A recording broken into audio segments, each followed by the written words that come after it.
महाभारत की कहानी अभिमन्यु का चक्रव्यूह भाग 1। युद्ध का मैदान, कुरुक्षेत्र का मैदान रणभैरी की गूंज से गूंज रहा था। अर्जुन और कृष्ण दूर किसी युद्ध रणनीति में व्यस्त थे। इसी बीच दुर्योधन और उसके सेनापति द्रोणाचार्य ने एक षड्यंत्र रचा अभिमन्यु को चक्रव्यूह में फंसाने का। अभिमन्यु अर्जुन का वीर पुत्र अपने नाना श्री कृष्ण के मार्गदर्शन में युद्ध कला में पारंगत हो चुका था, लेकिन चक्रव्यूह तोड़ने की पूरी विधि उसे नहीं पता थी। भाग 2।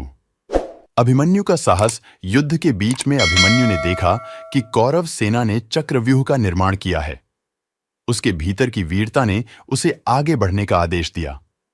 उसने अपनी रथ की दिशा चक्रव्यूह की ओर मोड़ दी। उसकी आंखों में चमक और दिल में अदम्य साहस था।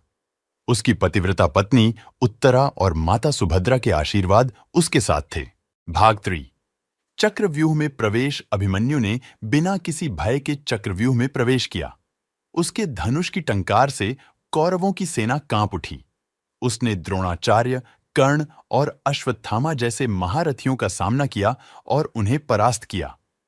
उसका पराक्रम देखकर पांडव सेना में उत्साह भर गया और वे भी उसका अनुसरण करने लगे। भाग 4।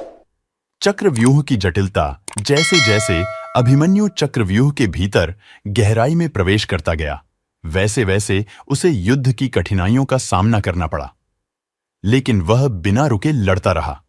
उसका हर बाण कौरवों के लिए मृत्यु का संदेश लेकर आता था, लेकिन चक्रव्यूह की जटिलताएं उसे धीमा कर रही थीं। भाग 5।